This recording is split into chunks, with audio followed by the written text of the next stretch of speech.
Council meeting. My name is Mayor Kate Macon and I'll introduce my fellow councillors and staff around the table. I have Deputy Mayor Laurie Hickey, Councillor Ruth Castrain, Councillor Jamie Vogels, Councillor Nick Cole and Councillor Geraldine Canady on screen.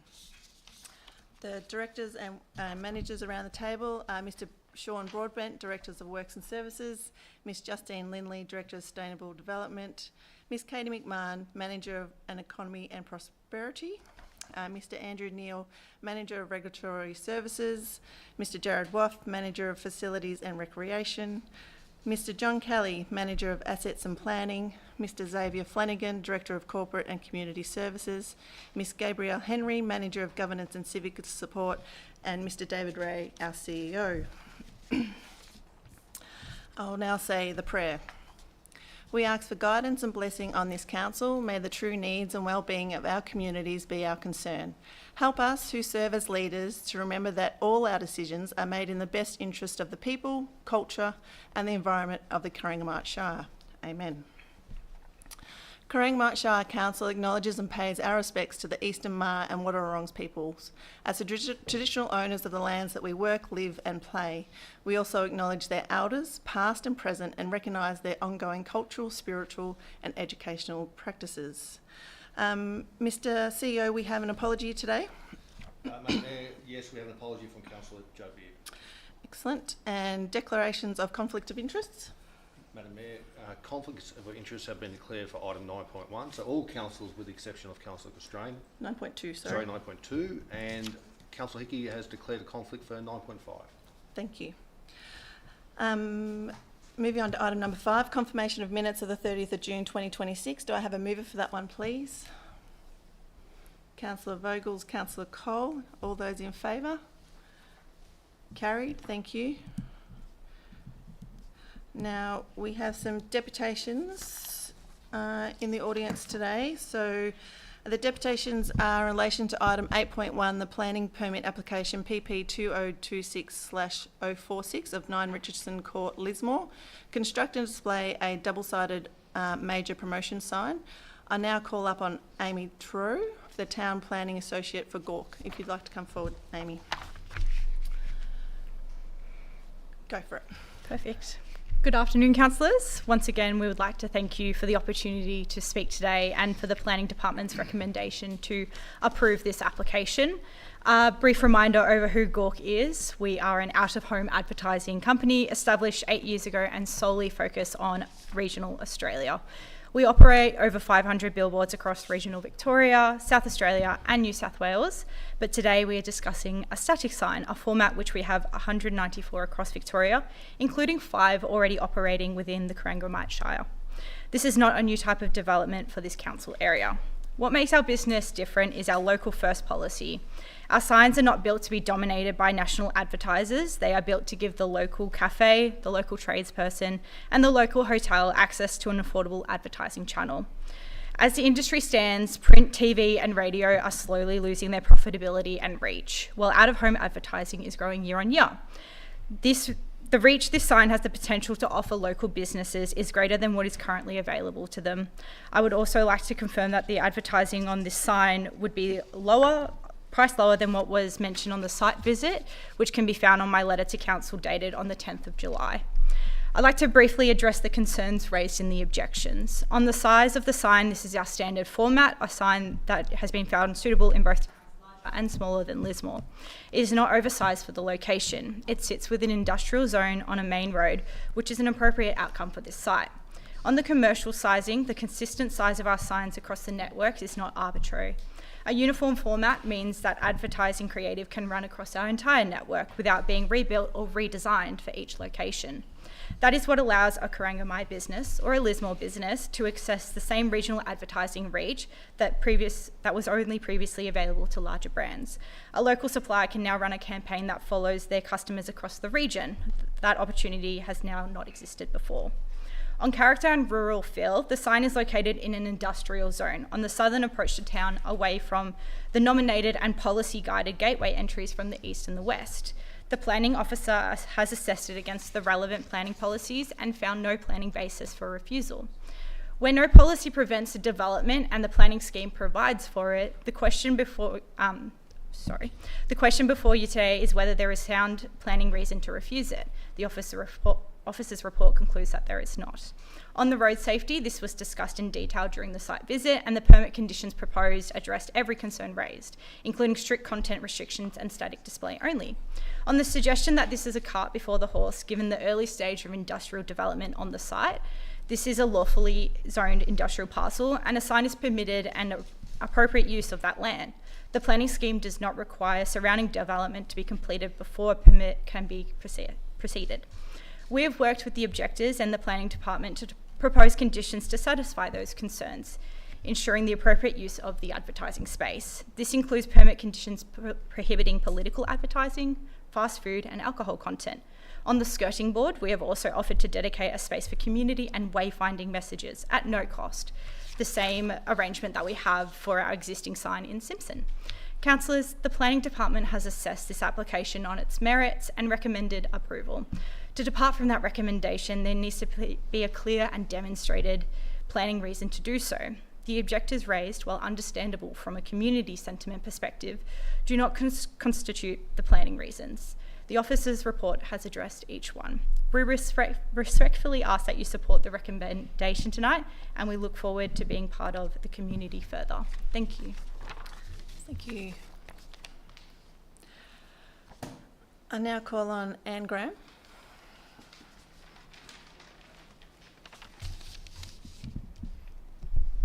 Thank you. Good afternoon. I would also like to thank the Council for the time taken to listen to the concerns of the residents of Lismore regarding this planning application. We very much appreciate your work to date.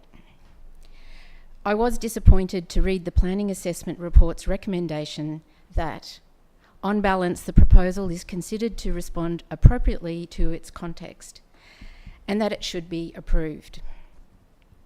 Of the 4 key issues considered, it seems that not much weight was given to the objections raised by the residents of Lismore. There are 3 main points that need to be highlighted again and require further consideration to properly determine this application. These are the location and visual impact, the economic impacts, and noise. Location. The proposed location is zoned industrial and therefore, on paper, deemed suitable. The site itself, however, has never been developed for industry. All industry in this industrial zone is located on the north side of this zoning, along the Hamilton Highway. The small triangle of land jutting down to the Lismore Camperdown Road is unsuitable in size for any industrial development. It's not large enough. It directly abuts rural residential land and faces agricultural land. It is a rural setting and not an industrial area. As the planning report notes, the setting does not have a strong built form character, and a billboard is not consistent with the existing rural character of the locality. Despite this, the assessment concludes that the billboard will not dominate the landscape due to its design and size.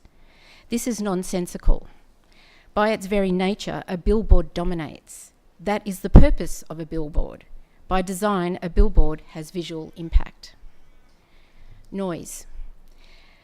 The issue of sound amplification and noise deflected back to town through the erection of the billboard does not seem to have been investigated properly.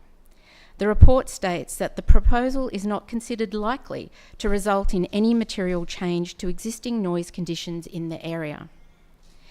The site of the proposed location of the billboard is large and is currently used as a private motorbike circuit at any hour of the day or night, which creates noise disturbance to large parts of the town and also the outlying areas of the town, extending northwest up to the Hamilton Highway and the intersection of the Lismore-Skipton Road and down to the southeast to Narput Road.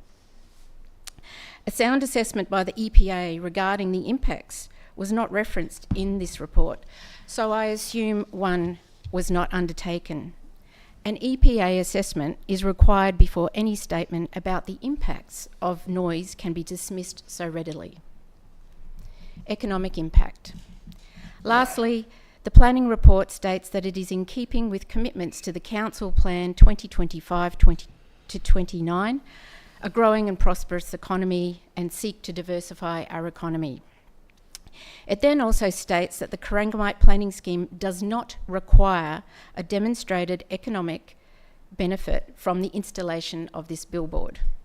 Just because the planning scheme doesn't require a demonstrated economic benefit doesn't mean it shouldn't be considered. 1 minute. It should. The planning report also dismisses the objection that Lismore local businesses are unable to afford to advertise on the billboard because this is not part of the planning scheme. However, this was one of the major selling points of Gawk's application. They said it would be a benefit to the local community by providing an avenue for advertising to our small businesses. The provision of a billboard is not a social service to our local businesses. Rather, it is a catalyst to eviscerate our local shops and services through advertising major retailers or schools elsewhere and drawing business away from Lismore. I participated in the process to develop Corangamite Shire's 2040 community vision. Residents across the Shire were adamant that the rural nature of the Shire must be maintained while providing the quality of life through economic diversification and development. A billboard installation does not diversify Corangamite's economy and does not respect the rural nature of Corangamite. The guiding principles of the 2040 vision that assist council's work in planning for our future and the council plan need to be given greater consideration and weight in assessing this application. We are a small town in need of economic inputs to stimulate employment. We are not a small town in need of a billboard generating revenue for a company in Fitzroy in Melbourne. We are a small town that appreciates the rural agricultural landscape and want to protect it from the ugliness and visual clutter of these large towns. Corangamite Shire and the southwest in general is not a blank revenue generating canvas for a Melbourne firm to litter our countryside with visual pollution. Miss Graham, that's time. Do you have much more to go? 2 sentences. Go for it. Driving along country roads and exclaiming, "Oh, what a beautiful billboard," said no one ever. Billboard installations are not needed infrastructure, and in our case, it is also unwanted infrastructure. I ask that you do not approve this application. Thank you. Thank you, Miss Graham. Next up is Chris Lang.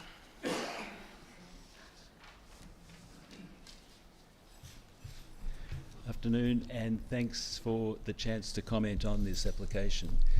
Anne's comments are very widely held in Lismore. It's a really hot potato.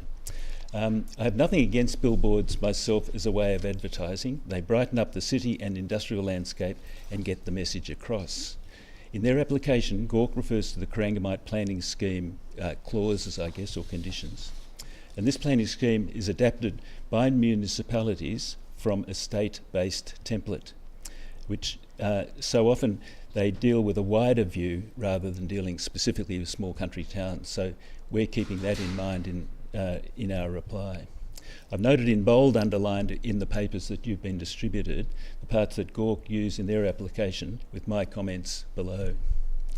And dealing with a couple of their points that they made, the urban design in bold is that they contribute a sense of place and cultural identity, ensure that development provides landscaping that supports the amenity and attractiveness and so on of the public realm, and support rural economies to grow and diversify.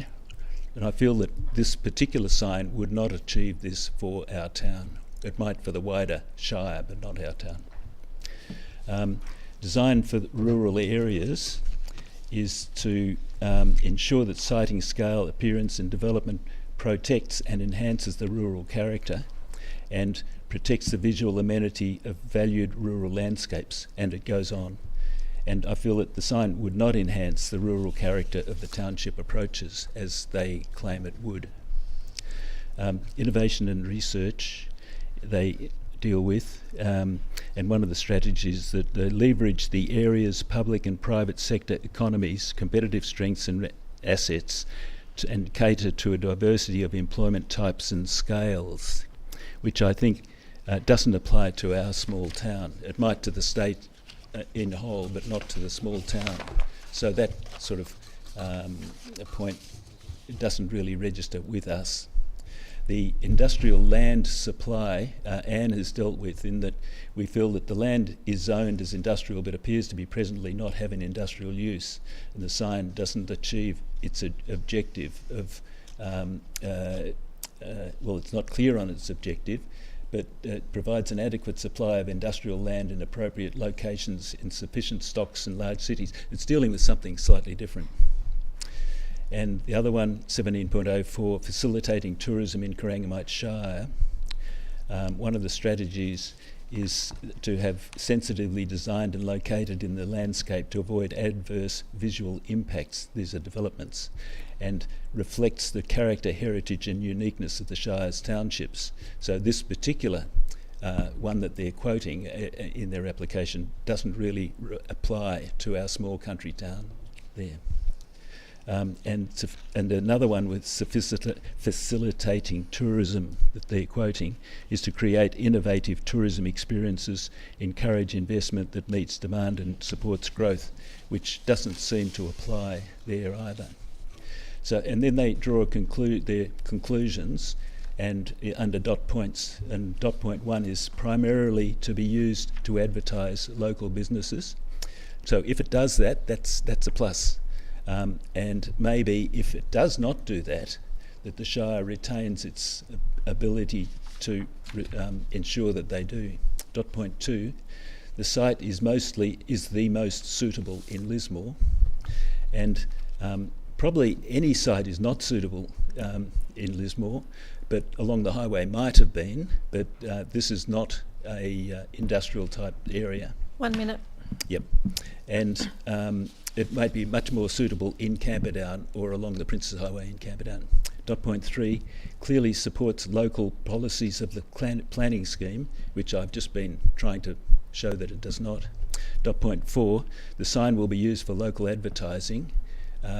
In our knowledge of the costs of the rental of the sign, we feel it'd be unusual for local advertisers to be able to afford that. So unless those costs have been remarkably reduced, I can't see that working. Dot 5, comply with the policies of clause 52.05 regarding signs, that they're compatible with the amenity and visual appearance of an area, including the existing or desired future character.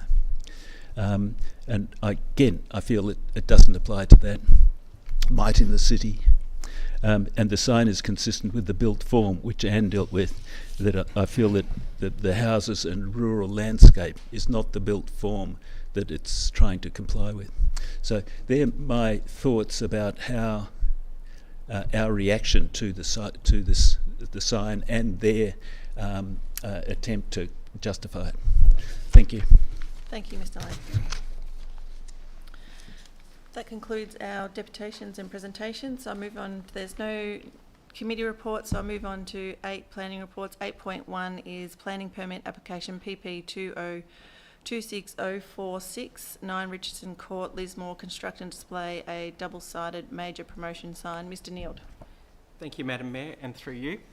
Council must consider planning permit application PP 2026/046, which seeks approval to construct and display a double-sided major promotion sign at 9 Richardson's Court, Lismore.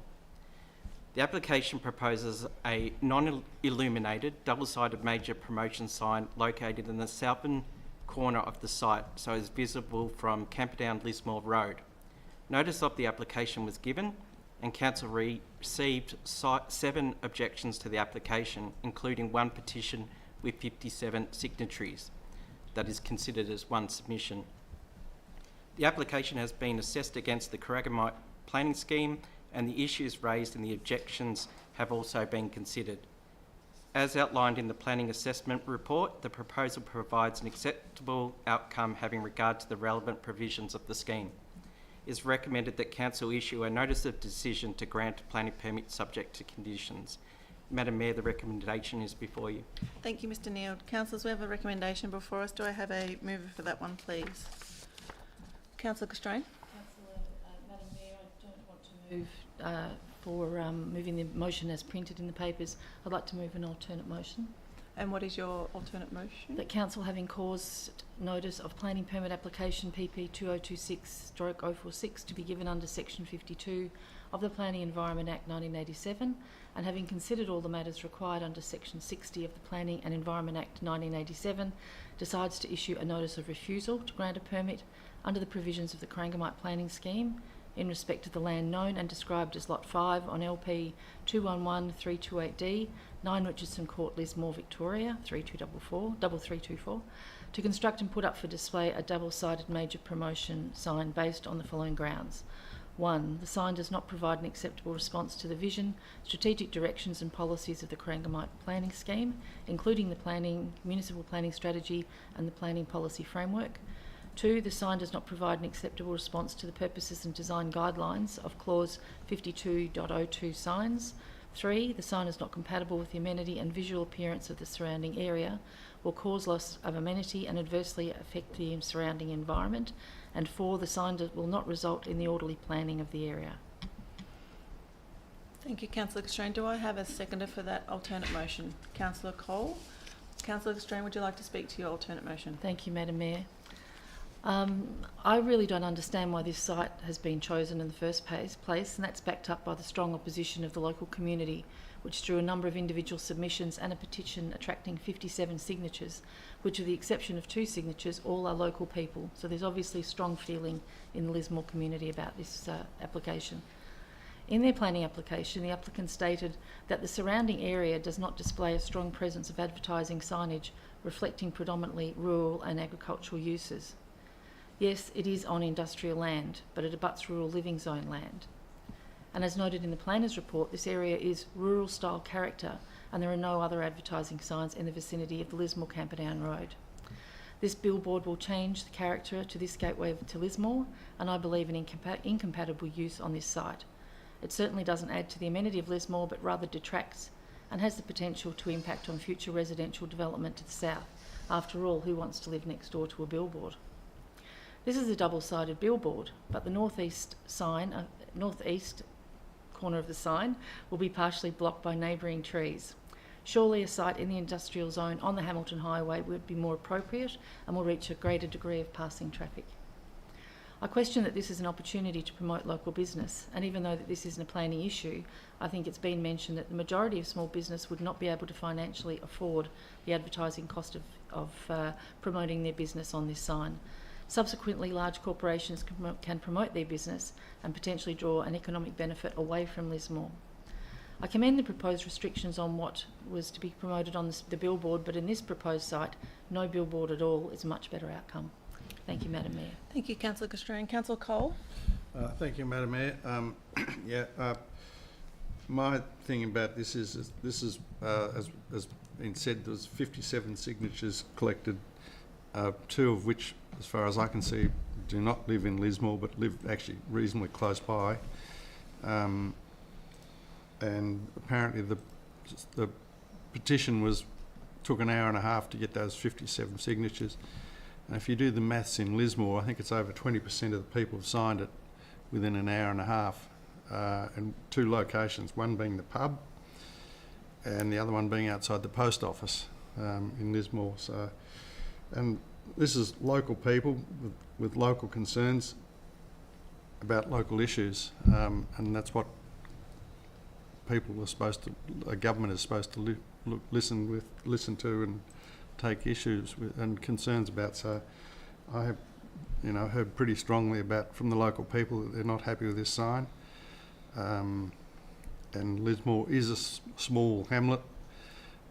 One of the big problems I had is in our area is basically all the signs in our area seem to be pointing us outside the Shire to something else, when we've got plenty of things to see and do in the Shire, and another sign pointing everyone out of the Shire to something else, McDonald's or somewhere else down the road, is not a good thing, encouraging people to shop locally or stay locally. So that is my concern, being the member for that area, so to speak. Thank you, Councillor Cole. Any other remarks? Councillor Vogels? Yeah, thanks, Madam Mayor. I'd just like to say that we do need to protect what makes our rural town special, and that's pretty much all I've got to say on it. Councillor Kennedy? You're on mute.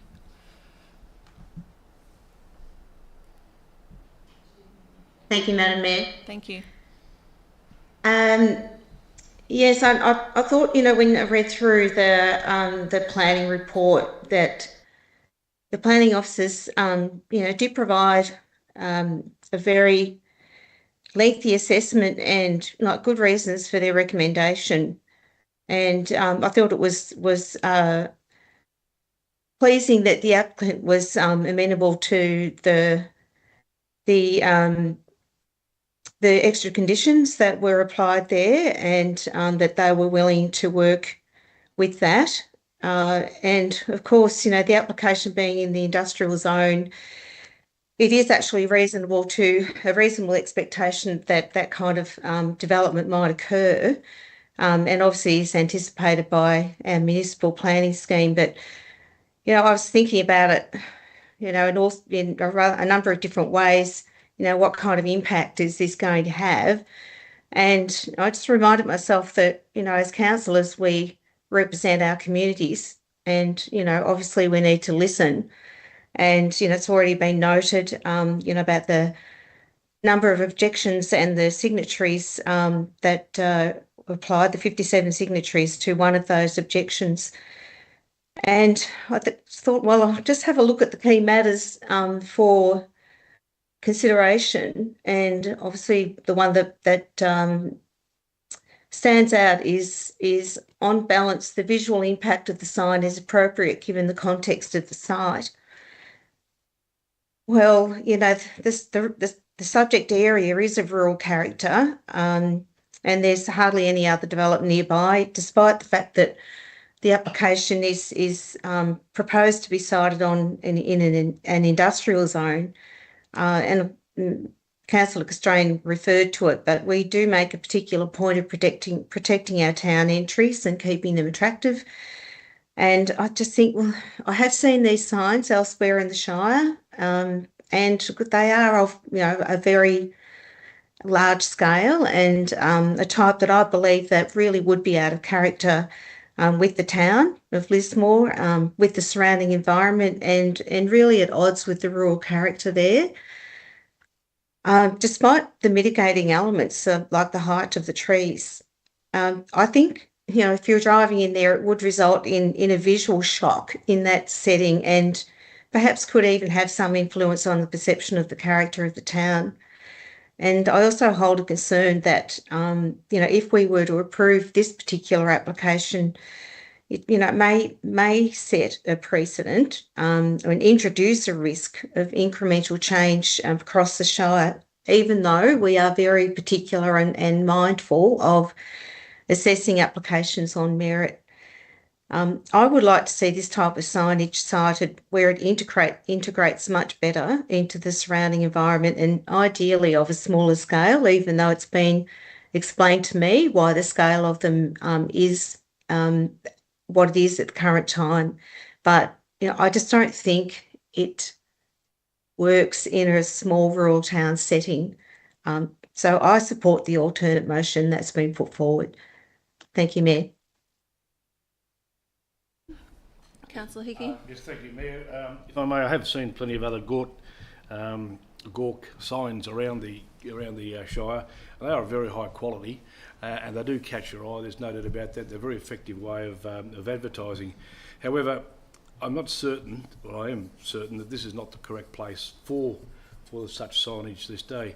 There's always the argument we don't want them in our backyard, and I mean that's pretty much what happens with a lot of planning permits. They go ahead and they do impact on our way of life.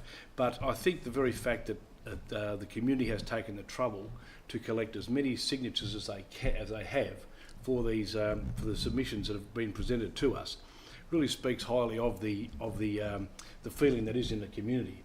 And we, as representatives of the community, need to take notice of those feelings. And so, yes, I think I'm certain that I will be supporting the alternate motion But yes, and also acknowledge the fact that the trouble has been taken to collect these signatures.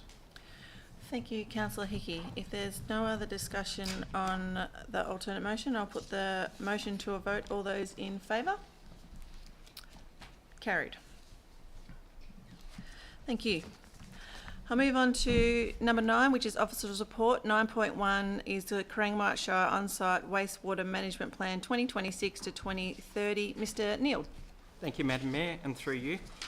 The Corangamite Shire On-Site Wastewater Management Plan 2026 to 2030 has been prepared and provides Council with an updated risk-based framework for managing domestic wastewater in unsewered areas. It replaces the 2014 Domestic Wastewater Management Plan and responds to current obligations under the Environment Protection Act 2017. The plan identifies key public health and environmental risks associated with on-site wastewater systems, particularly in areas with small lots, proximity to waterways or groundwater, sensitive catchments, or high system density.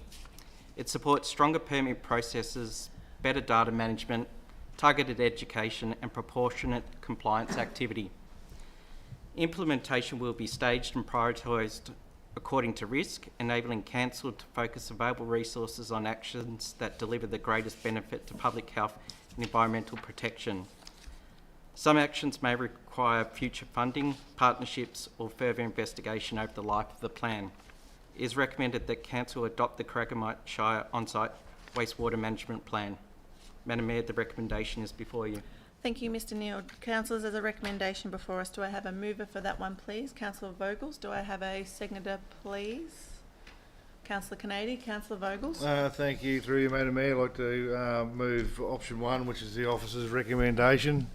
I think this plan, it is a legislative requirement, but it's also about protecting our rivers and groundwater and our public health. So, I support taking a risk-based approach rather than treating every property the same. Our focus should be that we educate and support residents first, particularly those with older systems, before moving to enforcement wherever possible. But we need to remember the people in our small towns and rural areas don't have the privilege of being connected to reticulated sewer systems. And I would urge the state government, if you can indulge me for a minute, to reinstate the country towns water supply and sewerage program. So this is what we looked up before, and this was funded under various names since 1938 all the way up to 2018, where it was discontinued and defunded and was removed as a program. So we'd like to see that get reinstated, I think. Thank you, Councillor Vogels. Councillor Canady. Thank you, Mayor. Yes, this plan is well and truly due for an update, but I'm glad that we've done it to bring us into line with the current EPA obligations and the new order for obligations of managers of land, which was introduced in 2024. I think it's actually a pretty important policy for Corangamite Shire, given we have such a large proportion of the Shire not serviced by reticulated sewage. I think that it's an important number of commitments that have been provided in the policy, those to improve data collection, monitoring and enforcement, and risk management, especially where we know we have ageing septic systems and some that are failing in some of our smaller towns. And also a really important part to it is community education, so that people actually understand how our septic systems work. You know, I know quite a lot of us who don't have the service of a reticulated sewage system, for instance. You know, we're just used to septic systems, and some of us don't actually know enough about how they should be properly managed. But it's an important policy and very important in protecting our community and environmental health. Thank you, Mayor. Any other discussion? Councillor Strain, yeah. Thank you, Madam Mayor. Just to mention that Council did pass a motion, I think probably in about March this year, submitted to the State Council at our Municipal Association Victoria State Council meeting in conjunction with Southern Grampians regarding the sewerage program for small country towns. So that is being acted upon, and we'll continue to press the matter, I'm sure. Thank you, Councillor Thank you. Constrain. Any other discussion? I'd just like to pick up on what Councillor Vogel said too, the sewage, country town sewage program, which was established some time ago and stopped some time ago. We are not unique in this situation. This is happening around all of Victoria, and every small town in Victoria is having the same issue. So I can only imagine if that funding came back, I think lots of councils would be jumping for joy. So if they're looking for something to fund in this upcoming election, I would say putting that on your list would be a great way to do something about it. So, as Councillor Constrain has said, MAV put up a motion to State Council, which is great, but action is words, so how about we put that on the list and make sure we champion that one coming home to the state election, that is for sure. If there's no other discussion, I put the motion to a vote. All those in favour? Carried. Thank you. Now, moving on to 9.2, you just got to bear with us a little bit in 9.2 because this is a grants program for the council grants program for 2026-2027. There will be a lot of moving parts to this one because lots of councillors have a little bit of a conflict of what's going on. So when there is a conflict raised, the councillor will say why they had the conflict and they will leave the room, and then we'll continue on. But 9.2, Council Grants Program 2026-2027, Ms McMahon. Thank you, Mayor. So Council runs a number of annual grant programs, including community, enabling, facility, environment support, and the events and festival grant programs. All of these programs were open for applications on the 27th of March and closed on the 4th of May this year. Eligible applications have been independently assessed and scored by 3 assessors from across the council team. To ensure council could provide grant funds to as many applicants as possible, a small number of applications were moved from one program to another. Some funds from grant programs that weren't fully expended are also recommended to be reallocated to the events and festival grant program, which was oversubscribed. No applications were received for the enabling grant program, so it is proposed to run another round for this program, enabling applications later in the year. The officer recommendations include approximately 46,500 to 26 community grant projects, 49,000 to 29 facility grant projects, 46,000 to 17 environment support grants, and 54,000 to 22 events and festival grants, noting that one application for the Skipton Springfest will be funded as part of the community recovery funding under the 26 bushfire funds. Overall, it is proposed to allocate funds to 86 different organisations across the Shire for a wide variety of projects and initiatives. Councillors, the recommendations are before you. Thank you, Ms McMahon. Now the fun begins. So we're going to do a little bit of on block and a little bit of working our way around this. So first off, we're going to do the community grants. I'm doing item 3.1 all the way to 3.24, excluding 3.22, 3.25 and 3.26. Ooh. Oh, I thought you skeeved out. I did too. I was so pleased with myself. But 3.1 Camperdown Uniting Church. I volunteer. Right. Okay, that's right. I was going to suggest, Madam Mayor, can we deal with recommendations part 1 and 2 and then move into the grant rounds? Right. Sure. Well, do I have a mover and second for section 1 and 2 of the recommendation? Do I have a mover for that, please? Councillor Constrain. Do I have a seconder, please? Councillor Cole. We'll leave the discussion till last. Is that okay, councillors, or do you want to discuss that now, or happy to leave it till the end? Yep. Let's leave it till the end. Okay, let's go. Happy with that, Mr. CEO? Right, so now we move into part 3. So I'll move the community grants. We'll revise. We'll go 3.2 all the way to 3.24, excluding 3.1, 3.22, 3.25 and 3.26. Do I have a mover and a seconder for that one, please, for that block? Mover, please. Councillor Vogel's seconder, Councillor Hickey. So for 3.1, Councillor Constrain has a conflict. Yep. And her conflict is that she volunteers at the Cobden Uniting Church for their lunch. It's Camperdown Uniting. Oh, Camperdown, sorry. Sorry. I was going to say maybe I didn't have a conflict. No, it's Camperdown, sorry, apologies. So I'll move out for that one. Don't go far. Rightio. Do I have a mover for that one, please? Councillor Cole, do I have a seconder, please? Councillor Hickey, rightio. Can I get Councillor Constrain back in? And while Councillor Constrain comes, can I hold on? Sorry, go back. Sorry, I'm trying to get through this really quick, and I'm tripping myself up. All those in favour? Thank you. Carried. Thank you. Now you can come back. Sorry. So while Councillor Constrain is coming back in the room, for 3.22, 3.25, 3.26, Councillor Hickey, you have a conflict. What is your conflict? I do, Madam Mayor. I'm a associate member of the Camberdown RSL, I think, as of today. Camberdown Theatre Company is an industry that or an organisation I've been well involved with. My wife and I are volunteers, and my wife's a committee member of the Lake Bukau Recreation Reserve. So can I just hold you up for a minute? So you've only got 3.22, 3.25 and 3.26. So we're looking at the Camperdown District Historical Society, the Camperdown Theatre Company and the Camperdown Agriculture Show. Yes, I'm actively involved with the organisation of those. Cool, thank you. Step on out. Right, so Councillor Cole, you have a conflict as well? My son is on a committee member of the Camberdown the Show Society. I've got someone on screen. Sorry, I've still got a quorum. Councillor Cole? I've still got a quorum. That's all right. Do I have a mover and a seconder to pass those three, please? Mover? Councillor Constrain, seconder. Councillor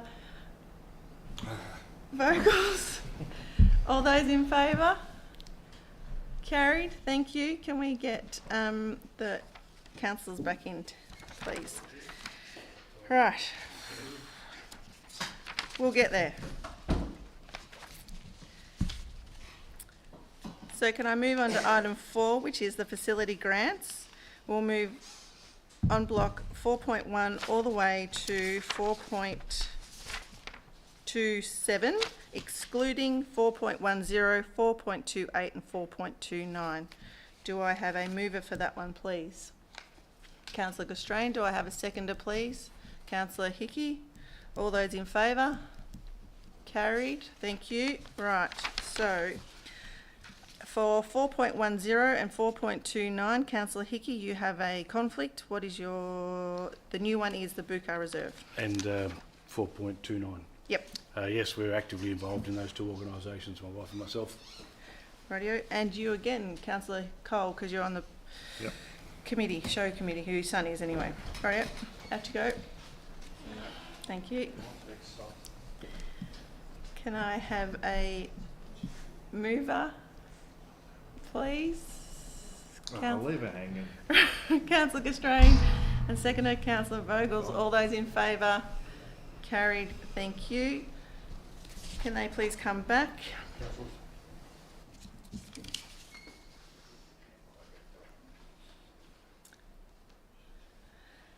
While they are coming back, 4.28 is the next one, and Councillor Vogel, do you have a conflict on that one? What is your conflict? That would be the Pony Club. Correct. So they use my farm for their cross-country eventing.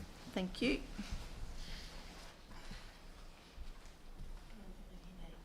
Hey? Okay, right. Do I have a mover for the 4.28? Councillor Hickey, do I have a seconder? Councillor Councillor Canady, sorry, I saw your hand. Thank you. All those in favour? Carried. Thank you. Councillor Vogels can come back in, please. This is fun. Now we move on to item 5, which is the Environment Support Grants. So I'm moving 5.1 to 5.15, excluding 5.5, 5.16 and 5.17. Do I have a mover for that one, please? Councillor Canady and Councillor Constrain, thank you. All those in favour? Carried, thank you. 5.5, I have a conflict. This is a Timboon P12 school. My kids go to school. And Councillor Vogels? Same. Kids go to Timboon P12. So whilst the Mayor is absent, I'll take the chair and call for someone to support that motion, please. Councillor Cole, someone to... Excuse me, I have a conflict on 5.16 and 5.17. No, Oh, sorry. not yet. Beg your pardon. Next. So you're welcome to join us at the moment. Thank you. So I've got a mover, Councillor Cole, and a seconder, Councillor Castrain. All those in favour? So carried. Would you please get the meter back? Thank you, Mr. CEO.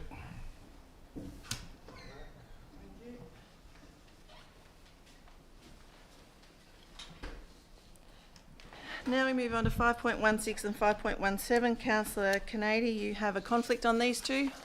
What is your conflict? The Mount Nerit Management Committee, my son's the chair of that committee. Lovely, thank you. For both items. Thank you. Step on out. I can still see you. Okay, rightio. Do I have a mover for 5.16 and 5.17, please? Councillor Cole. Do I have a seconder, please? Councillor Hickey. All those in favour? Carried. Thank you. Bring her back in. Bring Councillor Canady back in the room, please. Rightio. We move on to 6, which is events and festivals grants. I'm moving 6.1 all the way to 6.12, excluding 6.13 and 6.14. Do I have a mover for that one, please? Oh, Jesus. Lovely. Thank you, boys.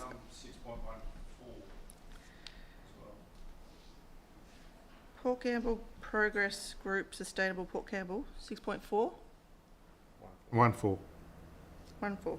Yeah, I've got you down as a conflict. I didn't. Yep. I said excluding. Yep. Cool. Yeah, sorry. Nice. Yep.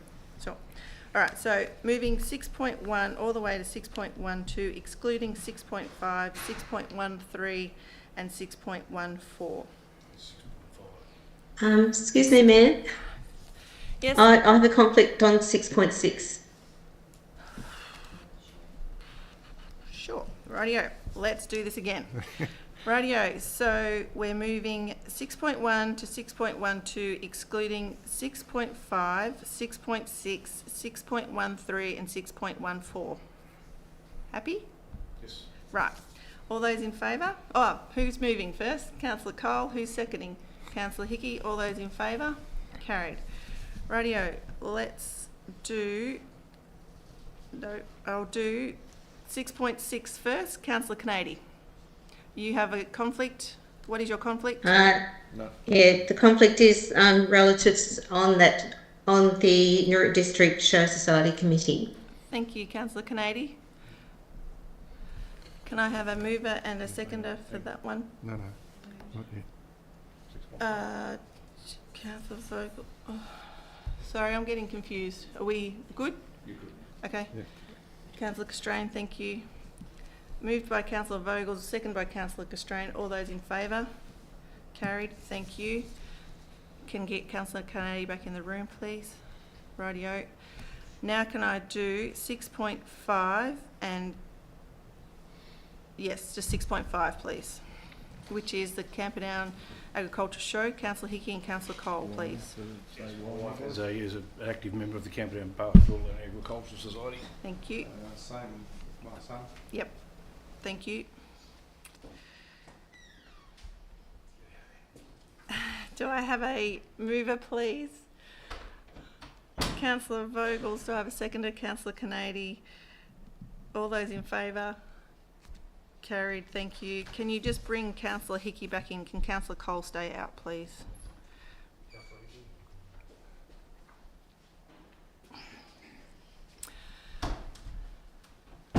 So we move on to item 6.14, which is the Timboon Entertainment Arts and Music Incorporated. Councillor Cole has a conflict. My understanding the conflict is because he plays at the Trucks Music Festival. So do I have a mover for that one, please? Councillor Sorry, Mayor, excuse me. I've just realised I probably have a conflict there too because my son plays in that band, if it's the same band. Sure, no worries. We'll move Councillor... I don't know if that's a conflict, really. Councillor Canadian will move you out as well. Thank you. No worries. Can I have a mover, please? Councillor Vogels, can I have a seconder, please? Councillor Castrain, all those in favour? Carried. Thank you. Can I please have Canadian Councillor Cole back in, please? And last but not least, oh my goodness. Last but not least is 6.13 is Councillor Vogels, you have a conflict again. So this is the H'Bree Club, Pony Club as well. Okay. Same conflict as before. I use my land for their event. No worries, thank you. Do I have a mover for that one, please? Councillor Hickey, do I have a seconder, please? Councillor Cole, all those in favour? Carried, thank you. And can we get Councillor Vogels back in? Whew. Right, I think we got there in the end. Councillors, now would you like to talk about what... item 7, sorry. So last one is item number 7. Thank you, Ms McMahon. Notes that funding support for the 2026 Skipton Spring Fest will be provided to the Skipton Progress Association from the Community Recovery Funding allocation following the 2026 bushfires. Councillors, there's a recommendation. Do I have a mover, please? Councillor Hickey. Do I have a seconder, please? Councillor Cole. Everyone in favour? Thank you. Carried. Move. Right. Now, I think we got through that one. Would anyone like to discuss what we've just moved and seconded and gone in and out of the reverse room for? Can we start again? I'm going to watch that replay. Any comments? Any discussion? If I might just say... Sure, Councillor Hickey, go. Thank you, Mayor. If I might just say, this is a good reflection of how we as a Shire are supporting our residents through a number of different organisations, through events and festivals and opportunities for communities to come together and celebrate all good things within their environment and within their local community. It's a great way that we can support them. I'm very happy to have read through the number of applicants that have been involved, and also very proud of the fact that many of us are sitting on those committees and have a good input to those volunteer organisations as well. Thank you, Councillor Hickey. Councillor Castrain. I was just going to mention, Madam Mayor, that there's 86 applicants and that just under $200,000 has been allocated to those organisations, and I think it just shows the depth and breadth of our volunteers across Corangamite Shire.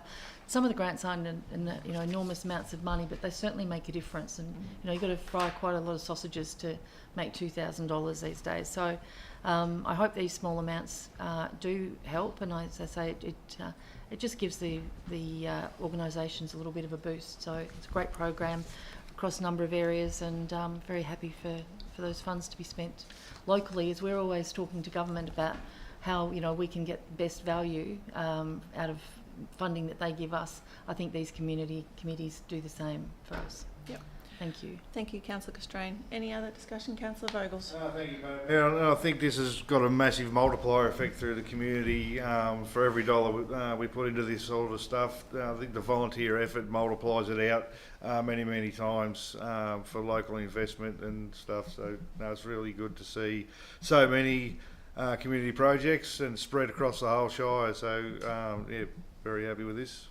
Thank you, Councillor Vogels. Any other discussion? Councillor Cole? Yeah, thank you, Madam Mayor, and I'll just endorse what Councillor Castrain said about some of these are not huge amounts of money in the overall schemes of things, but very important to that community group to be able to put on a function or whatever.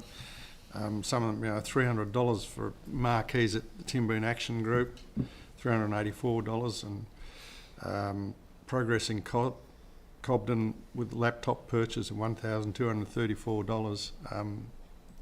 Not an overall huge amount of money, but it means the world of difference to these small groups and communities to be able to function a lot easier and a lot better and just get the job done, and just makes community living a lot better. So I'm more than happy to endorse all these sorts of things. Thank you, Councillor Cole. Any other discussion? I would just say that later on, or sometime coming up soon, we will be running another grants writing information session, I suppose you could say, and I encourage all community groups to go and attend to one of these. It's really important to understand how grants need to be written. They're not those simple things anymore that you just slip in the piece of paper and say, this is what we need, this is how much it's going to cost. You sort of have to do a bit more work to it. So really encourage all community members to jump along to those grant writing sessions and understand how grants need to be written. And you never know, it may help you apply for more state and federal government funding as well. So every little bit of learning helps, so really encourage those communities to do that as well. But I would like to thank the whole council team for what this project is done. It takes a lot of effort to put all these grants through, these grants programs through. So thank you to all the to all the staff that were involved in this. It's a huge effort. Lots of applications you have to look through. Lots of criteria we have to look through as well. So thank you for all the time and effort you put into it. It's really well done and well received. And thank you to all those volunteers who do take the time to put these applications in as well. And comment from Councillor Canady. Thank you, Mayor. Yes, if I could just remind the community that we still have a pool of money in the enabling grants stream. There were no applications for it this time around, but there is going to be another round, a second round coming available shortly. So any community groups out there that have got shovel-ready projects, this is an opportunity for you to seek some support for those. Thank you, Mayor. Thank you, Councillor Canady. I think that is all. I'll put the motion to a vote. All those in favour? Oh, we've all done all this. This is fun. All done. We're done. I'm just like putting up hands. I just love putting up hands. Let's all go. All right. We move on to item 9.3, but Councillor Hickey has a conflict. What is your conflict, Councillor Hickey? Yes, thank you. Organisation 1.1 Lake Buckow Recreation Committee of Management. We're actively involved in our family. Rightio, no worries, thank you. Step on out.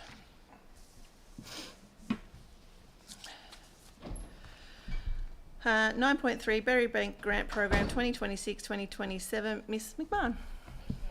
As part of the community benefit scheme arising from the Berry Bank Wind Farm, Council manages a grant program on behalf of GPG, being the Berry Bank Wind Farm Grants Program.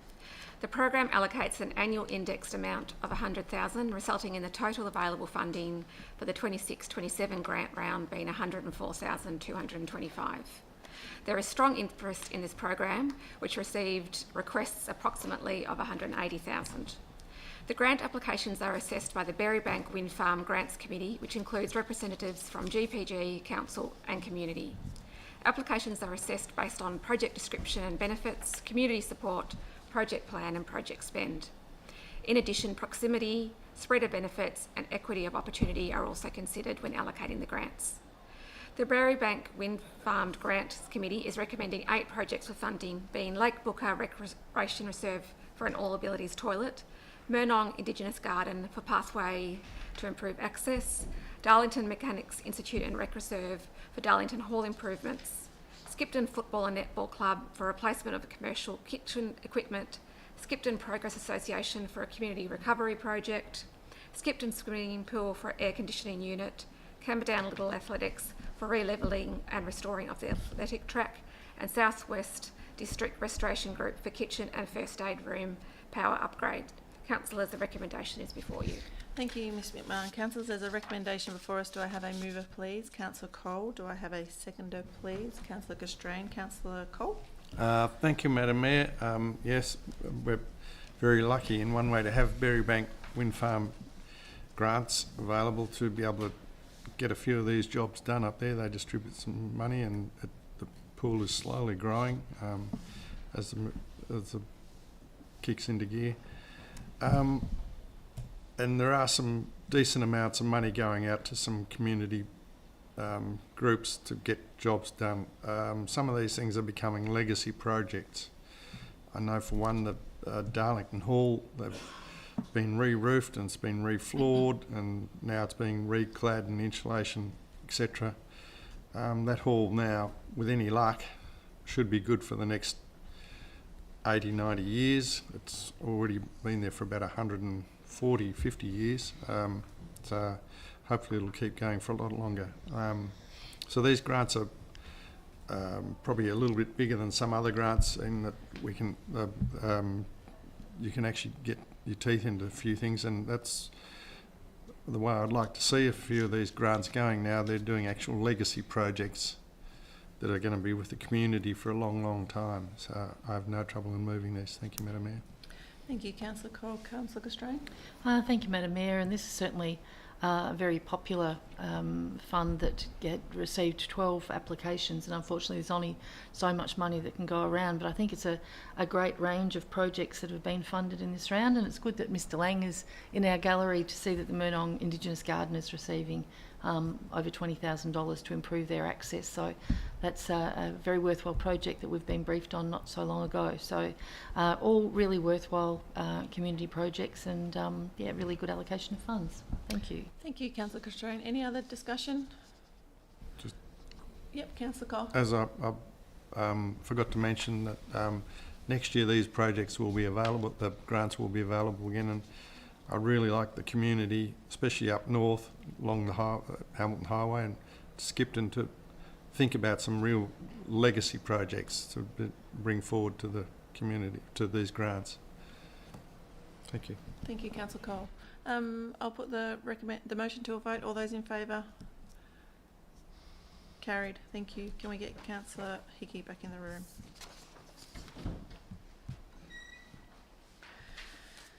That's done.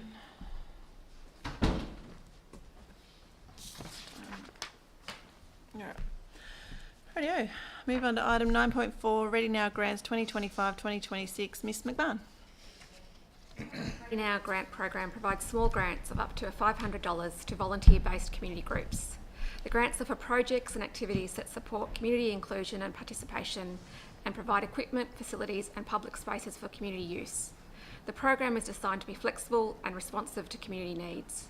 Applications are assessed as they are received, with approval of grant applications delegated to the CEO, enabling a quick turnaround. Council's 25-26 operational budget had an allocation of $20,000 for Ready Now grants. Over that year, $19,958 was provided to 48 community organisations. Council, the report before you is noting the detail of the Ready Now grants provided to the community last financial year. Thank you, Ms McMahon. Councillors, there's a recommendation for us. Do I have a mover, please? Councillor Castrain. Do I have a seconder, please? Councillor Cole. Councillor Castrain. Thank you, Madam Mayor, and once again, it's actually great to see this summary of the grants that have been distributed in the last 12 months and the variety and the diversity of the organisations that have received them, and I can't believe that we came in $42 under budget. That's absolutely fantastic to our community. So this, just for community's information, this round of funding is continual, so right throughout the year until we till we allocate that $20,000, that was a slip of the tongue. There'll be funding there, so if you've got small projects that you need a little bit of help with, please talk to our grant staff, and they'll help you submit an application. So thank you. Thank you, Councillor Castrain. Councillor Cole. Thank you, Madam Mayor. Yeah, and as I said before, once again, it's a small amount of money, but it means a massive difference to some of these small community groups, and please keep bringing them in next year. If the grant goes ahead, we'll be open for these grants again and can make a big difference to a small community. Thank you. Thank you, Councillor Cole. Any other discussion? If not, I'll put the motion to a vote. All those in favour? Carried. Thank you. I move on to item 9.5, Facility Design Grants. Mr Woff. Thank you, and through you, Mayor, the purpose of this report is to approve an allocation of funds through Council's Facility Design Grants program. The program provides one-off financial assistance to organisations to fund designs and quantity surveyor costs for redevelopment of existing facilities or development of new facilities. Funding up to $7,500 is available to eligible applicants. 3 grant submissions have been received this month, requesting a total of just over $21,500. The 3 applications are from the Camperdown RSL Sub-Branch, Port Campbell Surf Lifesaving and Red Hill Public Hall. The applications have been reviewed, assessed and evaluated. All 3 are recommended for funding. Councillors, the recommendation is before you. Thank you, Mr. Waff. Sorry, I've just been alerted that Councillor Hickey has a conflict. I declare a conflict of interest for the first item. Camberdown RSL sub-branch, an associate member of the Camberdown RSL. Thank you.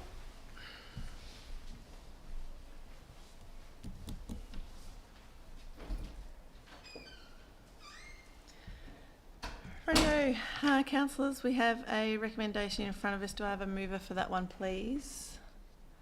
Councillor Cole, Councillor Vogels. Councillor Cole. Thank you, Madam Mayor. Yes, these facility grants are great things to actually get the ball rolling, to get these things sort of close to shovel ready and getting going. The Camberdown RSL sub-branch to upgrade their accessibility and compliance standards. So it's just upgrading and modernising facilities to bring them up to date compliance with a lot of things. So I have no trouble moving these. Thank you. Thank you, Councillor Cole. Councillor Vogels. Thank you, Madam Mayor. I think I support these grants.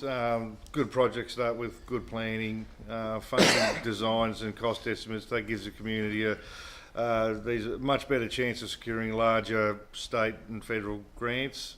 And I think for just like 21,500 roughly, so we're helping unlock projects that could unlock hundreds of thousands of dollars or even millions of dollars into the community infrastructure, Madam Mayor. Thank you, Councillor Vogels. Is there any other discussion?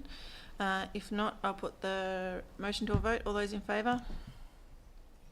Carried. Thank you. Can we get Councillor Hickey back in the room?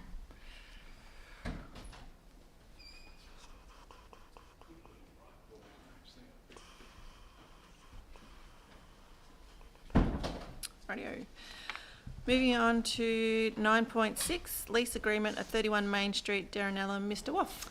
Thank you, and through you, Mayor, this report seeks renewal of the lease agreement with the Darrenellum Progress Association for the council-owned property located at 31 Main Street in Darrenellum. The property is currently operated as the Creative Hub at 31, a community facility providing arts, craft, education and community connection opportunities for local residents. The Dairy Progress Association's requested renewal of the lease to continue operating the facility and further development its community programs and activities. The proposed lease is for a 3-year term with an option for a further 3-year term, consistent with Council's property leasing policy and existing lease arrangements. Councillors, the recommendation is before you. Thank you, Mr. Waff. Councillors, a recommendation before us. Do I have a mover for that one, please? Councillor Cole. Do I have a seconder, please? Councillor Castrain. Councillor Cole. Thank you, Madam Mayor. Yeah, this is for the used to be the old childcare facility in Darrenellum, now leased by the Progress Association. They've turned it into a craft shop, so if anyone's doing their Christmas shopping, which is coming up, unfortunately, quickly, get in there and buy stuff. There's some great stuff in there that's all locally made, and there is some incredibly talented people up in the north of the Shire, I will tell you that. So well worth having a look at anytime anyone's dropping by, so I have no trouble at all whatsoever moving this. Thank you, Councillor Cole. Councillor Castrain. I think Councillor Cole said it, Madam Mayor. I think it's a really good use of this building, and it certainly, adds something to the Darrenellum community and a meeting place, as well as they've obviously got a retail space as well. I'll have to drop in. It's only 150 days to Christmas. Mr. Flanagan informed us earlier today, just to scare us all off. Thank you, Councillor Castrain. Any other discussion? If not, I'll put the motion to a vote. All those in favour? Carried. Thank you. Item 9.7, lease agreement 30 to 32 William Street, Lismore. Mr. Waff. Thank you, and through you, Mayor, this report seeks council approval to enter into a new 3-year lease with Murnong Indigenous Garden Incorporated for the council-owned land at 3032 William Street in Lismore. Murnong's established and operated the site as an Indigenous community garden and education centre. The current lease expires in August, and a further 3-year lease to continue developing the site has been requested. The proposed lease is on the same terms and conditions as the existing agreement and at the subsidised community rental in accordance with Council's property leasing policy. Councillors, the recommendations before you. Thank you, Mr. Waff. Councillors, there's a recommendation before us. Do I have a mover for that one, please? Councillor Cole. Do I have a seconder, please? Councillor Hickey. Councillor Cole. Thank you, Madam Mayor. Yes, this is something a little bit different. they're growing, as it says, the Mornong Indigenous Gardens. It's quite unique, well worth dropping by and having a look at, and quite extraordinary in what's going on there with plants and things, etc., that are growing there. So I have no trouble at all moving this, and it's a great educational hub for community people to come in and have a look at and see. And as I said, something quite unique. So I hope to drop. Thank you, Mayor. Councillor Cole. Councillor Hickey? Yes, thank you, Mayor. There's a great use of an asset that was formerly not being used to its full extent. So the MIG are doing a fantastic job up there. We introduced to it a few years ago on a briefing day. We walked through it, and very excited to see what's going up there. And I wish them all the very best, and happy to second this motion. Thank you, Councillor Hickey. Any other discussion? If not, I'll put the motion to a vote. All those in favour? Carried. Thank you. Item 9.8, the Trails Management Policy. Mr. Woff. Thank you, and through you, Mayor. There are a number of trails throughout the Corangamite Shire that provide recreational opportunities for residents and visitors to the region. Council's role varies from minimal involvement to complete responsibility for trail management and maintenance. The policy identifies off-road trails across Corangamite and outlines those management and maintenance responsibilities for each. Trails are located on either council-owned or Crown land, with support provided to trail committees through the provision of financial assistance. Council's Trails Management Policy has been reviewed with only minimal formatting changes proposed. Councillors, the recommendation is before you. Thank you, Mr. Woff. Councillors, there's a recommendation before us. Do I have a mover for that one, please? Councillor Castrain. Madam Mayor, but I just want to do a slight amendment to adopt the trail management policy dated July 2026, Yep. so that the council contribution is annually indexed to CPI. No worries. Do I have a seconder for that amendment? Yep, Councillor Hickey. Councillor Castrain, would you like to speak to that? Yes, just briefly, Madam Mayor. There's not a lot of changes to the policy. It just sets out very clearly about who's responsible for what. It's obviously a lot of these trails are managed by committees of management, so it's important that we do have a good policy in place. There is the council contribution, which is allocated to whether it's the classification of the trail being a signature trail, a regional trail, or a local trail, and all the allocation relates to the amount of work that's done by council or is done by volunteers. So again, it's fabulous that we do have volunteers that look after so many of our trails in our Shire. They're great place to exercise, whether you're going for a bike ride or a run or a walk or whatever. We've got a very good network of trails. Thank you, Councillor Castrain. Councillor Hickey. No, Mayor, the changes are minimal, and what I was going to say has been mentioned, so happy to second this recommendation. No worries. Thank you, Councillor Hickey. Any other discussion? If not, I'll put the motion to a vote. All those in favour? Carried. Thank you. Move on to 9.9, the Urban Street Tree Management Policy. Mr. Woff. Thank you, and through you, Mayor. This report seeks council adoption of the Urban Street Tree Management Policy, which provides strategic direction for the management of Corangamite Shire's urban street trees. The policy formalises and guides the way in which council manages its tree assets and assists council in meeting its obligations under the relevant codes, legislation, Australian standards and guides. The policy's intent remains relatively unchanged. However, there are changes proposed, including updating to reference documents to consider most recent versions, removal of commentary throughout to improve clarity of the policy, review of relevant authorities, and consideration of gender equality as part of the policy review. Councillors, the recommendation is before you. Thank you, Mr. Woff. Councillors, there's a recommendation before us. Do I have a mover for that one, please? Councillor Canady. Seconder, Councillor Castrain. Councillor Canady. Thank you, Mayor. It's no doubt our trees add an enormous amount of beauty and character to our towns, and I think they're highly valued in our communities. So I think it's good that we've got such a detailed policy around how we care for them and how we manage the future for our trees and make sure that we have sustainable planting plans in place. I think the changes that have been made are good changes. I like that there's a focus on whole of life management of our trees, and also like a much closer focus on careful selection so that we are putting the right kind of trees into our urban landscapes particularly. So yes, I do support the recommendation before us. Thank you. Thank you, Councillor Canady. Councillor Castrain? Yes, thank you, Madam Mayor, and I was going to say basically what Councillor Canady said and add the fact that, you know, we have to be very mindful of risk of trees, particularly in high traffic areas.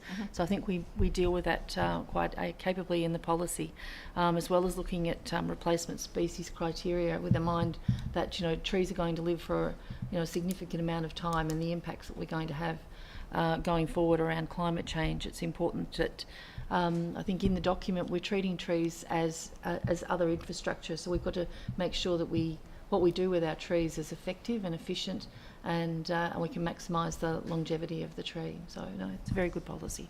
Thank you, Councillor Castrain. Any other discussion? If not, I'll put the motion to a vote. All those in favour? Carried. Thank you. Item 9.10, Heavy Vehicle Access Policy. Mr Kelly. Thank you, and through you, Madam Mayor, this report seeks council adoption to the revised heavy vehicle access policy.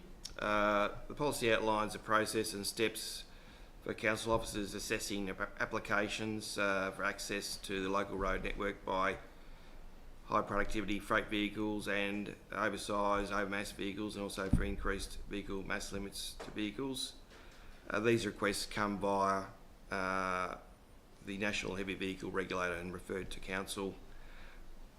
Use of the high productivity freight vehicles are important to the efficiency of the local freight industries and resulting in overall economic benefits to the Shire.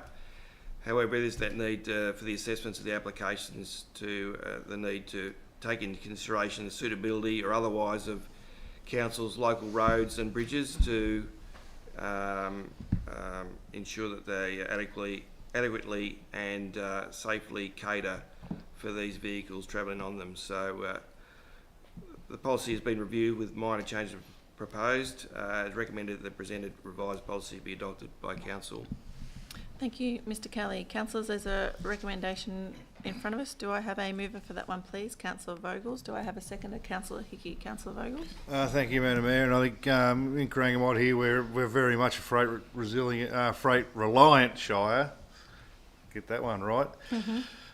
Farmers and businesses rely on efficient heavy vehicle access to maintain our competitive and productivity advantages and stuff. And I think every unnecessary restriction adds cost to our producers, but every inappropriate approval can leave the ratepayers with a bill damage for roads and bridges. But I think this policy gets the balance right, assesses each applicant on its merits. So that's really good. And I also welcome the council's commitment to seek external funding for bridge assessments and strategic freight route upgrades, rather than expecting our ratepayers to shoulder the costs alone.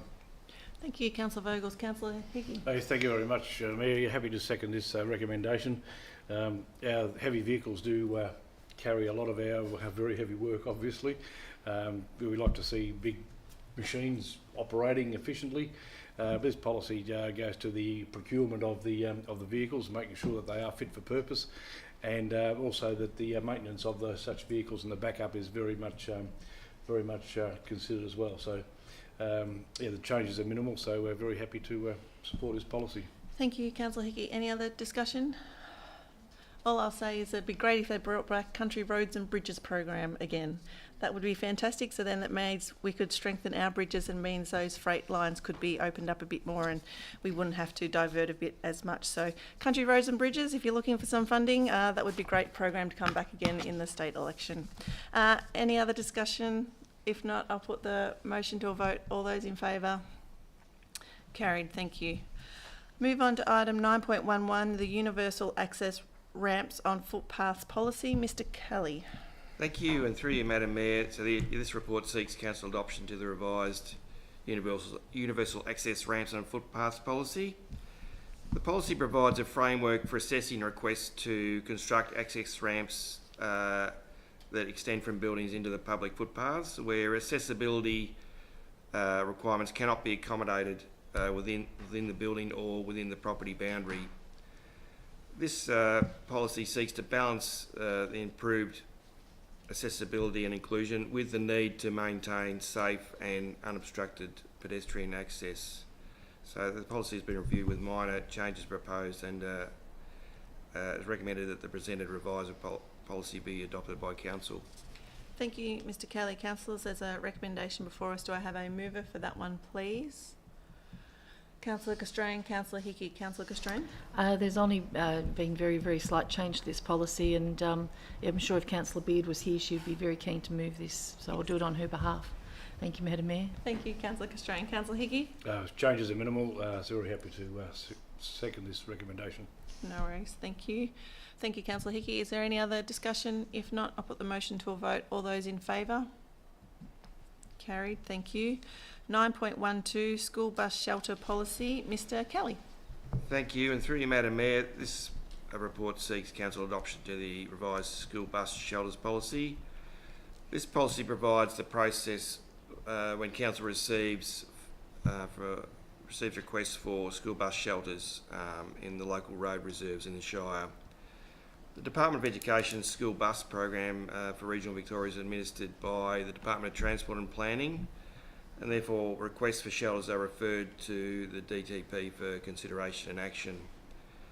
With this policy also covers that in regards to requests for relocation of underutilised shelters that previously had been installed historically by Council to a new site, Council will consider the relocation provided costs associated with it covered by the resident or the DTP. The policy has been reviewed with minor changes proposed. It is recommended that the presented revised policy be adopted by Council.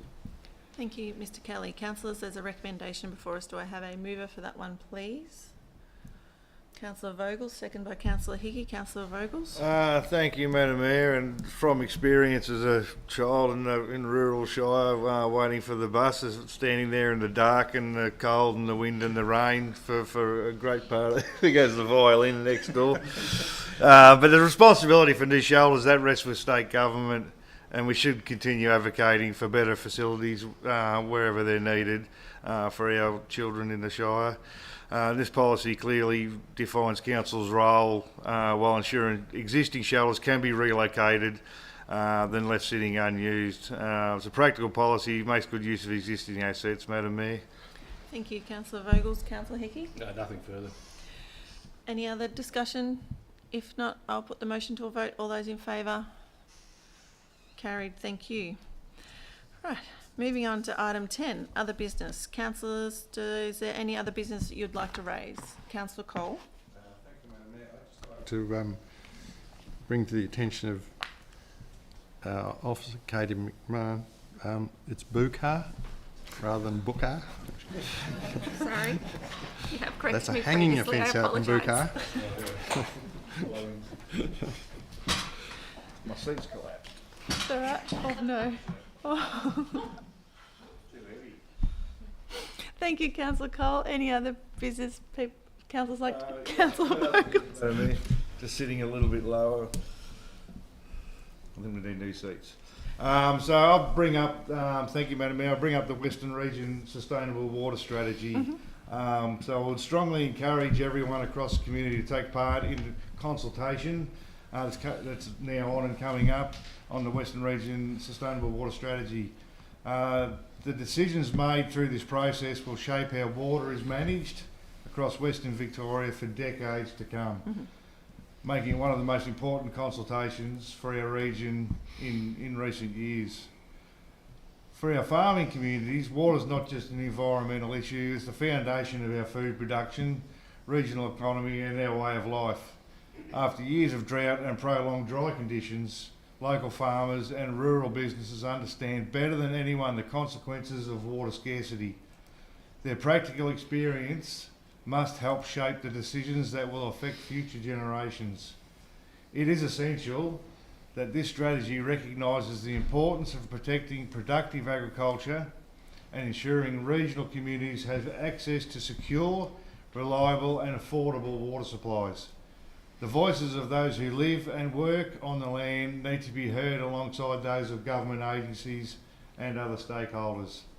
I encourage farmers, agricultural businesses, landholders and all members of the community to participate by completing the survey, making a written submission or attending an information session.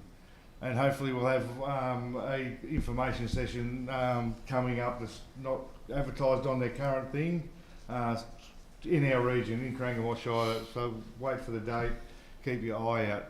So this is an opportunity to ensure the strategy reflects the realities of living and working in Western Victoria and delivers outcomes that support both healthy, environmental and thriving rural communities. So the consultation closes on the 23rd of August 2026, and I encourage everyone with an interest in the future of our region to have their say before then. Thank you, Madam Mayor. Thank you, Councillor Vogels. Is there any other items of other business councillors would like to raise? No? Okay. I'll move into, 10.1, notice of motions, there's nil, so I'll move into item 11, open forum. I see there we still have a bit of a gallery happening. Like to jump up and speak, anyone? Sure. Introduce. Over to the, please and thank you. Introduce yourself, sorry. And you got Les Mulholland, and I think everyone would have noticed that the highway between Camperdown and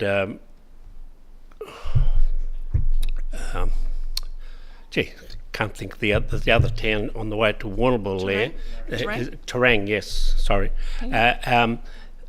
Seems to be at a standstill, and I have heard some terrible things about it, and I was wondering if anyone really knows what's going on there. I do appreciate that it's a state government matter, but it is in our shire, and I think it's within our interest to see that a happy conclusion comes with it, because I think that some wrong things have been done.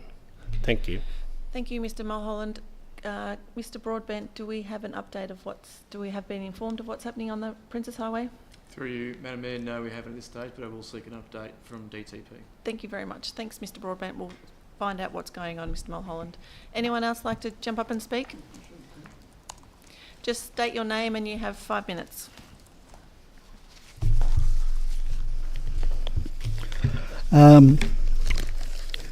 Des McKinnon, resident of Terang.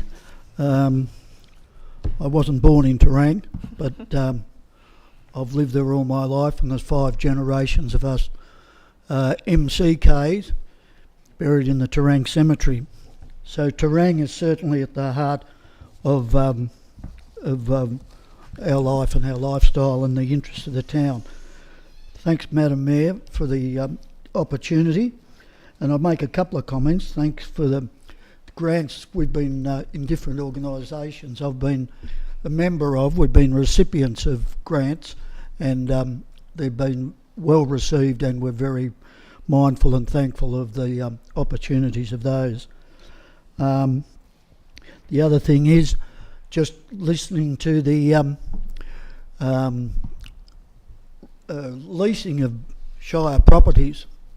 I'm just sorry that the Shire doesn't have any more sites or any sites in Terang that we could access, so that's just something that's there was a really good site there, but I think the Shire sold it to the co-op to put the big hardware store there. So anyway, moving on, I've got a couple of points, and the first one is just for the local community, in particular the Terang Historical Society, to be involved in the future signage in town on the town approaches.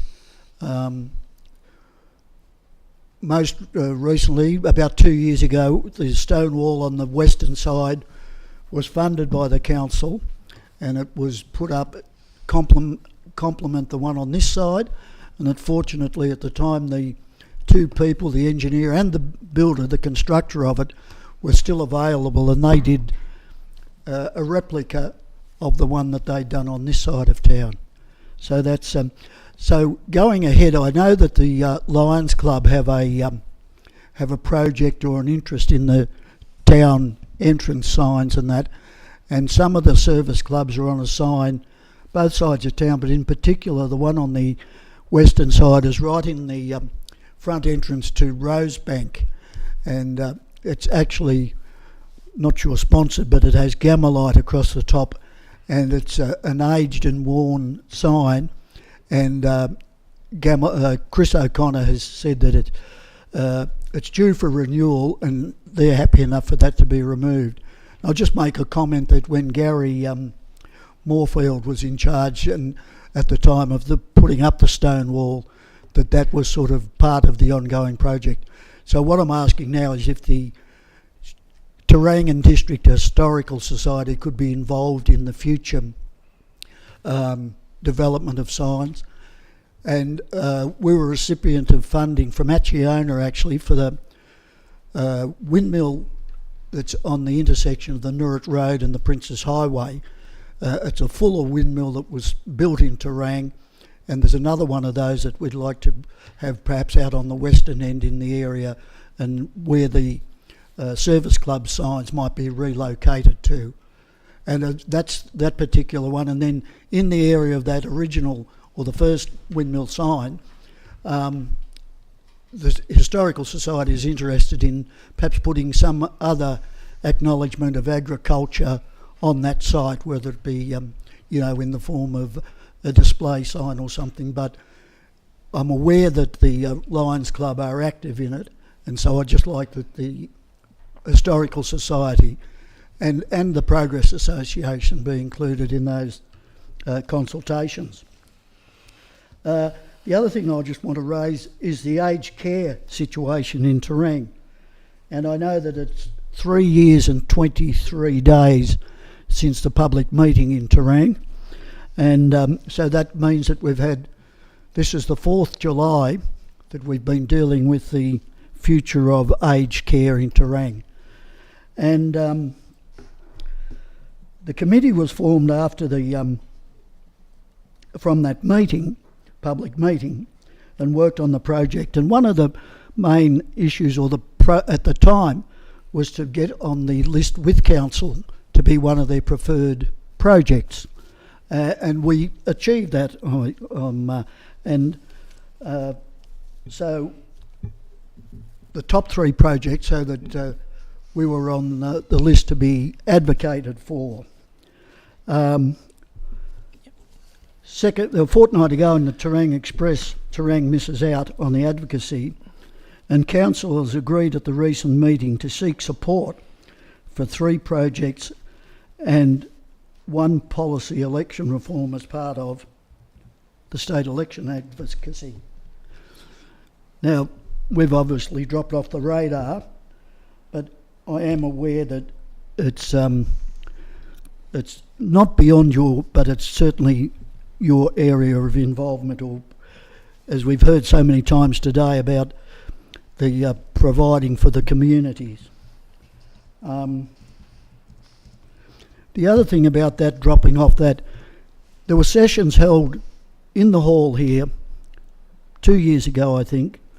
Sarah Wall was guest presenter, and at 4 different stations, and there were numerous recommendations, strengths, weakness, SWOT, and at every one of those there were many comments made about the future of aged care in Terang and being a priority, and it was well on site acknowledged by the council officers that it was a worthy cause and it needed addressing.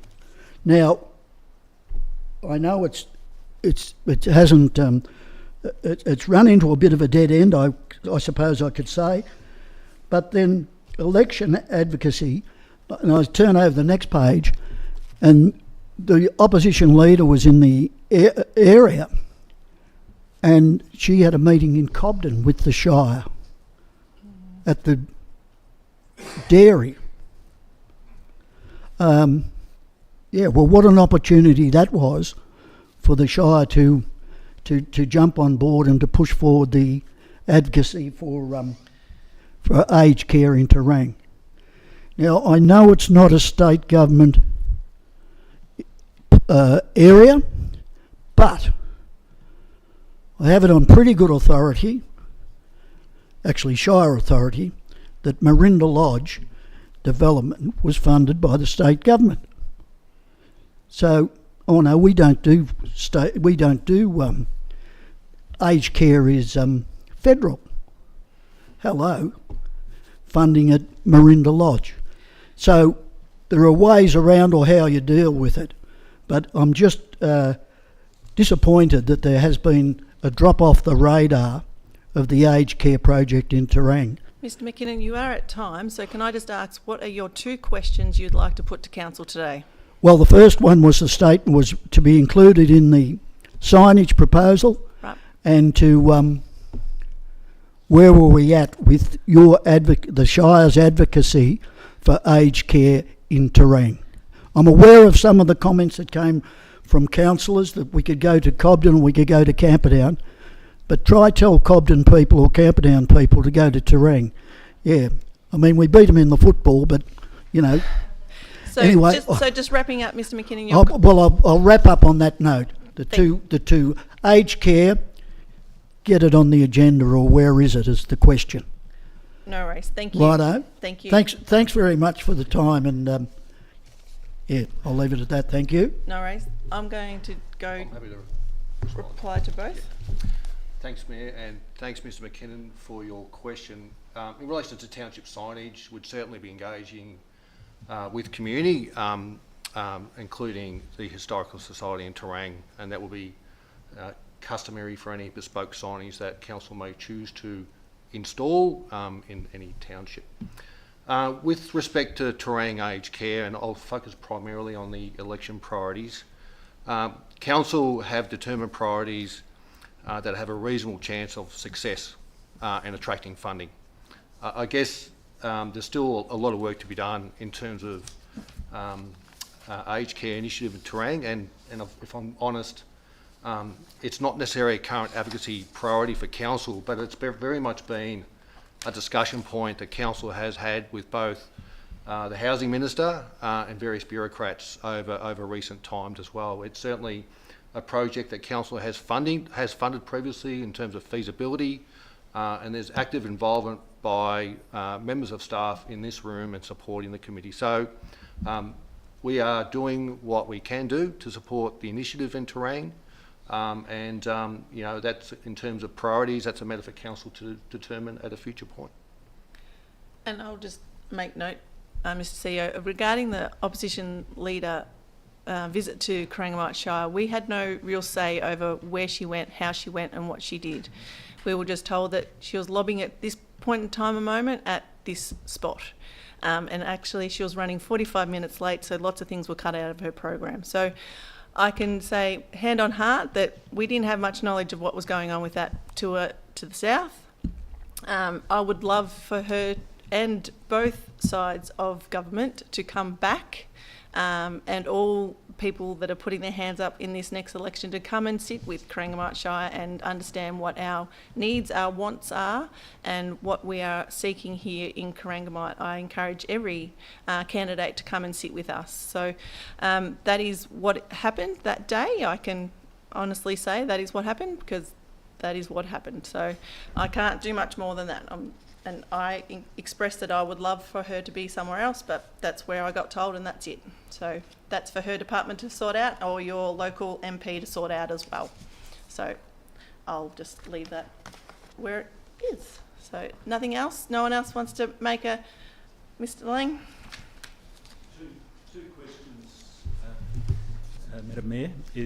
One is the Shire got communication through to the Central Highlands Renewable Energy Zone via VicGrid with their developments there, in that things are moving fairly fast and there's some papers being put out? That's one question. And the other is, can the Shire play a part in encouraging private developers to put an EV charging station in the Lismore area for the passing traffic?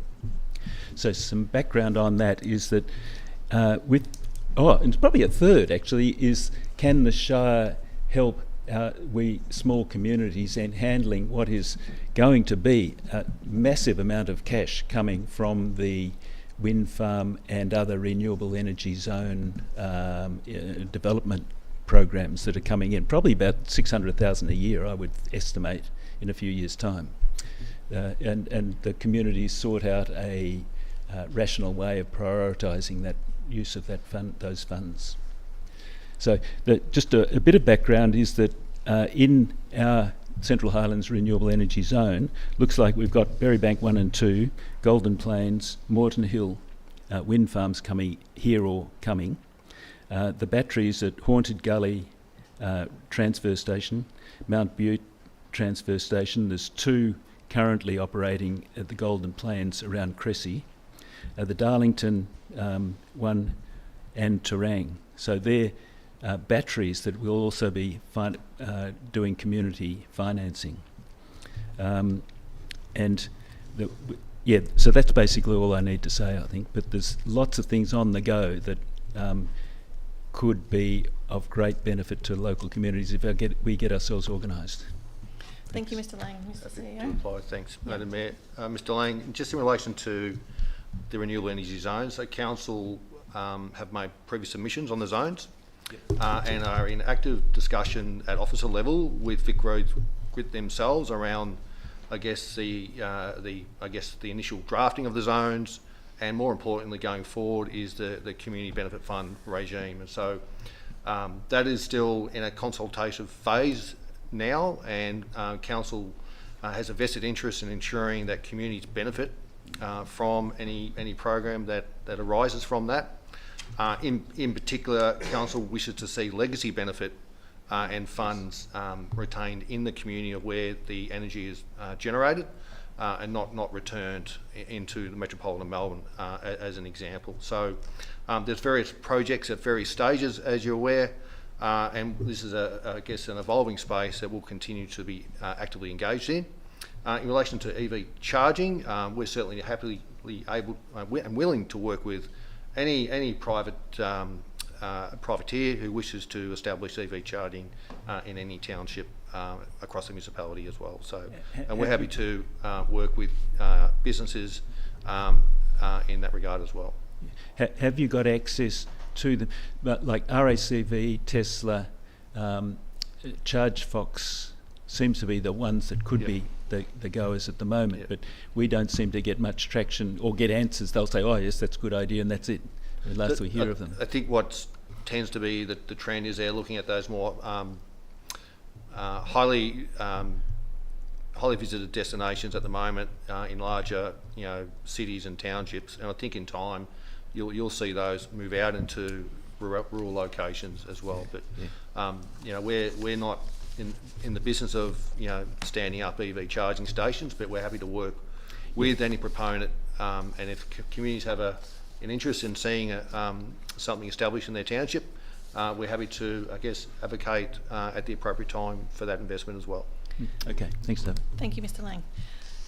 No other open forum. There's no confidential items, so I call this. Oh, sorry, we did too. We had your written submission. Sorry, we did too. Thank you, Ms. Henry. So in the open forum, we also had a submitted question from Helen Fleming, provided a written submission regarding her concerns about the condition of Edward Street, Cobden, and requested it to be presented to council. It has been circulated to all councillors. They have a copy of it, and I would like to go to Mr. Broadbent for a response, please. Thank you, through you, Madam Mayor, and thanks Ms Fleming for her response or for her questions and her submission. We have allocated $100,000 in the long-term financial plan for works in Edward Street, which is currently scheduled for 27-28. This will go through the budget process and subject to council approval and a decision, may be included in future works, but we will also conduct an inspection in the street just to determine if there's any immediate issues that require attention. Thank you. And we'll return a letter back to Ms Fleming regarding all that information as well, Mr Broadbent. Thank you very much. Appreciate that. There's no other open forum. There's no confidential items, so I will call this meeting to a close. Thank you for everyone for watching.